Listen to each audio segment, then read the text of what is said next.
네, 시장의 트렌드 읽어보고 그를 통해서 우리 시장 투자 포인트까지 얻어보는 시간입니다. 마켓 트렌드 오늘도 김종휘 연구위원 함께합니다. 위원님 안녕하세요. 안녕하십니까? 네, 오늘은 저희 어떤 얘기 해볼까요? 네, 석유화학 산업에 대해서 좀 얘기를 해야 될 것 같습니다. 최근에 이 롯데케미칼을 중심으로 신저가를 기록하는 등 안 좋은 분위기를 연출하고 있는데 이 무너진 석유화학 산업이 그렇다면 투자 전략은 어떻게 가져가야 될지 글로벌 트렌드를 보면서 점검해 보도록 하겠습니다. 일단 산업 자체가 굉장히 불안정하고 때문에 관련 종목들의 흐름도 말씀하신 대로 신저가를 경신하는 굉장히 부진한 모습을 보여주고 있습니다.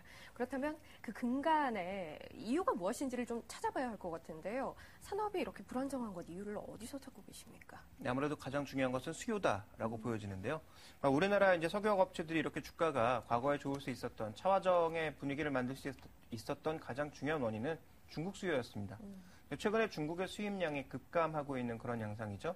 자, 준비된 그림을 보시면 지금까지 쭉 진행되어 온 중국의 이제 석유화학 제품들의 수입량 추이인데요. 최근 들어서는 좀 빠르게 둔화되는 모습을 나타내고 있습니다. 중국의 주요 산업 지표라고 볼 수 있는 PMI의 둔화도 이어지고 있는 가운데 실제적으로 수입량이 실물 지표 자체도 둔화되면서 서베이 지표의 악화를 그대로 받아들이고 있는 상황이고요. 중국 산업을 전반적으로 살펴봤을 때도 마찬가지입니다. 최근 PPI가 약세를 보이고 있다는 것은 생산자 물가가 마이너스 권역까지 내려갔는데 그만큼 이제 생산자 쪽에서 공급량 자체를 조절하고 있다는 얘기고요. 재고도 빠르게 감소하고 있죠. 그러니까 재고가 감소하고 있다는 것은 향후 이제 만들어낼 수 있는 가동률을 올릴 수 있다는 측면에서 보면 긍정적이지만 수요 측면에서 보면 수요가 강하지 않기 때문에 재고를 줄이고 있는 것으로도 이해해 볼 수 있고요.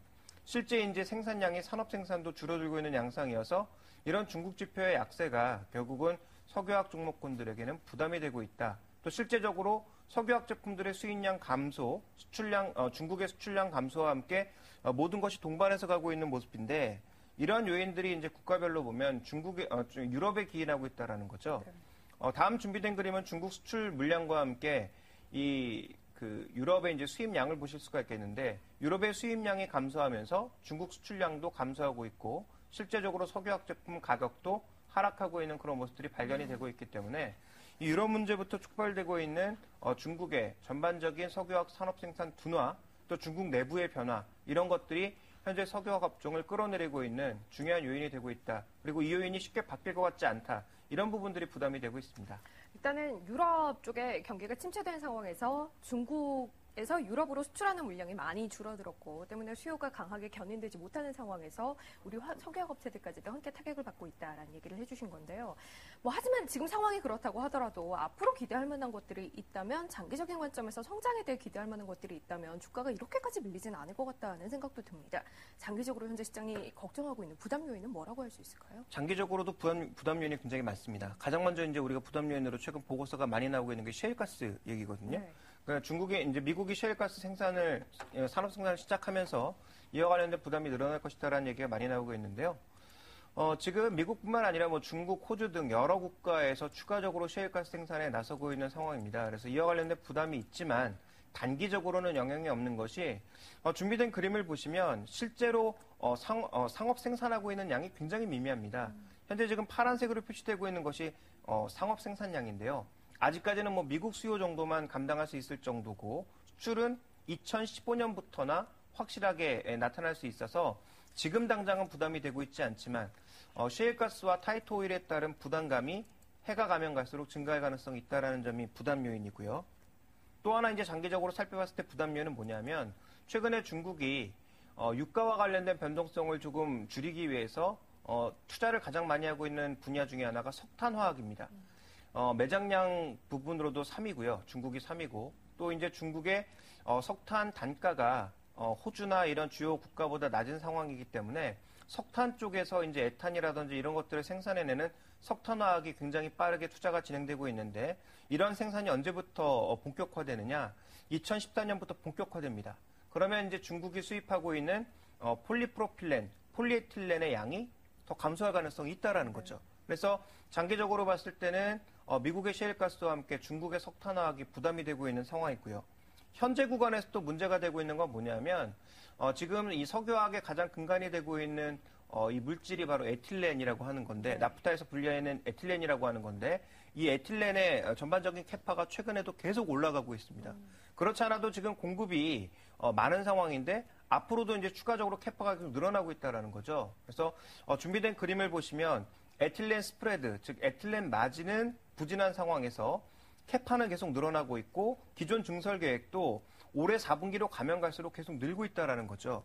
기존의 중동에 늘어난 물량과 함께 추가적인 물량 증설이 계속적으로 이어지고 있기 때문에 석유화학 업종에 대한 전반적인 시황과는 단기도 그렇고 장기도 그렇고 별로 그렇게 좋지 않은 상황이 연출이 되고 있다. 이렇게 좀 봐야 될 것 같습니다. 짧게도 길게도 별로 긍정적으로 볼 만한 주변 여건이 형성되어 있지 않은 것 같은데 그렇다면 많이 이미 밀려있는 해당 종목들에 대해서는 일단 여전히 보수적으로 봐야 하는 겁니까? 전략 어떻게 가져가야 할까요? 전략적으로 살펴봤을 때 지금 제품별로 마진은 조금 다르거든요. 네. 그래서 이제 제품별 마진을 보시게 되면 준비된 그림에서 나오는 것처럼 부타디엔 정도가 굉장히 부진한 모습이고 이제 워낙 좋았다가 지금 둔화되는 모습이고 나머지 지금 제품들은 조금씩 개선되고 있습니다. 특히 에틸렌에서 분리하는 LDP라고 하는 그런 이 제품 가격은 최근에 계속 올라가고 있고요. PVC 이런 가격도 조금씩 개선되고 있고 ABS도 크게 빠지진 않았고 PX는 여전히 좋은 모습이고 그래서 전반적으로 이제 벤젠 톨루엔 쪽에서 나온 제품들은 견조한 모습이고 부타디엔 정도가 좀 부진한 모습을 보여주고 있기 때문에 제품 마진 개선에 따른 단기적인 상황에서 보면 2, 3분기의 이익 개선 가능성은 충분히 있다. 이렇게 좀 볼 필요가 있겠고요. 그 다음 살펴봐야 될 것은 이제 석유화학 업종의 전반적인 이익 컨센서스를 좀 보실 필요가 있겠는데 최근에 완전히 바닥권이라는 거죠. 여기서 더 나빠질 수도 있겠습니다만 워낙 많이 낮아져 있는 상황이기 때문에 이익 관점에서 추가적으로 내려갈 만한 여지는 그렇게 크지 않다라면 밸류에이션 측면에서는 어느 정도 하단에 다다랐다라는 것도 우리가 살펴볼 필요가 있을 것 같고요.